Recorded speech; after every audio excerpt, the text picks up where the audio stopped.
સુરતમાં પોલીસે ઝડપેલ આરોપીને છોડાવવા આવેલો નકલી વિજિલન્સ પીએસઆઈ ઝડપાયો। ગુજરાતમાં નકલી વ્યાવસાયિક ઝડપાવાનો સિલસિલો યથાવત રૂપે જોવા મળી રહ્યો છે।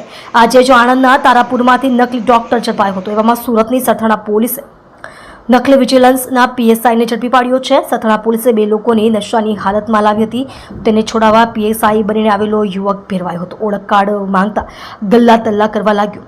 યુવક પોતે વિજિલન્સનો પીએસઆઈ અને તેનું નામ રોનક કોઠારી જણાવતો હતો, તેમજ તેણે ગાંધીનગર વિજિલન્સમાં પીએસઆઈ તરીકે પીઆઈ રાણાની સ્ક્વોડમાં હોવાનું જણાવ્યું હતું। સથાણા પીઆઈએ ઓળખ કાર્ડ માંગતા ગલ્લા તલ્લા કરવા લાગ્યો હતો, જેથી યુવક શંકાસ્પદ લાગતા તેમની પૂછપરછ કરતા સમગ્ર ભાંડો ફૂટી ગયો હતો।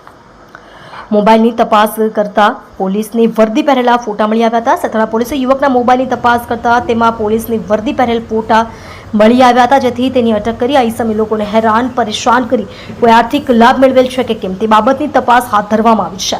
હાલ નકલી પીએસઆઈ બની આવેલ યુવકની પોલીસે ધરપકડ કરી કાયદેસરની કાર્યવાહી હાથ ધરી છે।